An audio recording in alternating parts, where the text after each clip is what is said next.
Welcome back, everyone. Today, we are jumping right into Chapter 4 of our Black Hole series. And honestly, you might want to brace yourselves, because in this explainer, we're going to completely shift how you understand gravity. Seriously, you can pretty much forget everything you thought you knew, because we're heading straight into the brilliant mind of Albert Einstein to see where space itself literally bends.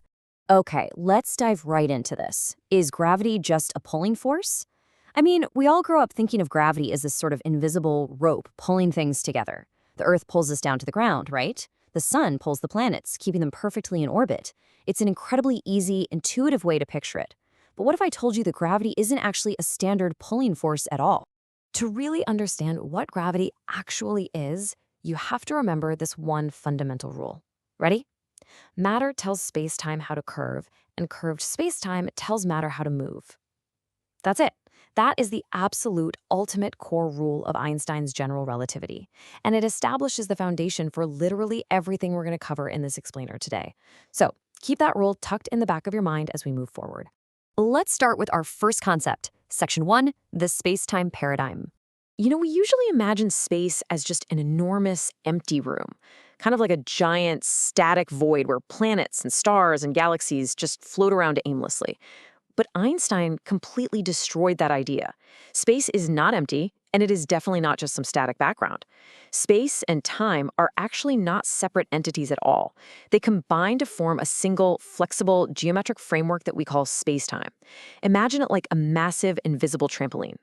The really incredible part is that matter and energy can actually change the geometry of this combined space-time fabric. They weigh it down, they warp it. Let's move on and see how this builds in Section 2, gravity as curvature. So we're going to take this mind-bending concept of a flexible space-time fabric and apply it locally, right here to our own solar system and our very own sun. The myth we've all been taught is that an invisible rope ties the Earth to the sun. But the reality? It's completely different.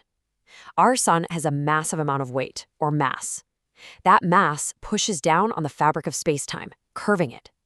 The Earth isn't caught on some invisible rope, it's just moving along its natural, straightest possible path, its trajectory, through a space that has already been warped by the sun. The space itself is curved, and so the Earth travels in a circular orbit. That is the true reality of gravity. All right, Section 3, the black hole extreme. So if our sun can bend space-time enough to keep planets in orbit, what happens when we encounter the most extreme mass imaginable? I mean, how far can this fabric bend before something truly bizarre happens? Let's walk through the birth of a black hole step by step. First, a massively heavy star reaches the end of its life. Second, without the internal energy to push outward, it collapses under its own tremendous weight. Third, all of that mass concentrates into an unimaginably tiny area. Now, the overall mass might actually stay the exact same, but its concentration is suddenly off the charts. And finally, step 4, because that mass is packed so densely, the curvature of spacetime becomes incredibly extreme. That trampoline we talked about, it gets pushed down into a practically bottomless pit. Moving right along to Section 4, warping light and time. Now, as we zoom closer to this newly formed black hole, the geometry of spacetime becomes so severe, so drastically bent, that it starts creating some absolutely mind-bending side effects for anything passing by. The crucial point here is understanding how this affects light. We get what's called gravitational lensing. This is the phenomenon where the path of light actually bends as it travels through curved spacetime. Now remember, the black hole isn't reaching out a hand to grab the light. Light always travels in the straightest possible line. The wild part is that the spacetime itself is so warped that the straightest possible path is actually a steep curve. We literally see light bending around the black hole simply because the space it's traveling through is bent. And this brilliantly illustrates our next concept, gravitational time dilation. See, gravity doesn't just warp space. It is intimately, deeply connected to time. As you get closer to the intense gravitational field of a black hole, time actually passes differently for you compared to someone watching from a safe distance. Time literally slows down. This isn't science fiction, folks. This is a core, proven prediction of general relativity. Okay, let's take a quick breath here and look at Section 5. The vacuum cleaner myth. With all this talk of bending light and slowing time, it's super easy to let our imaginations run wild.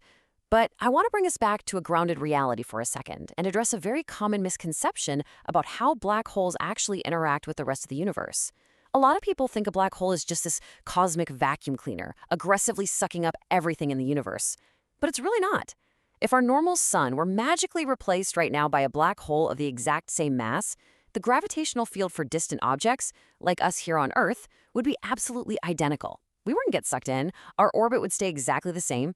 The extreme physics, that only happens when you get very, very close to the center. Which brings us to section 6, the space-time limit.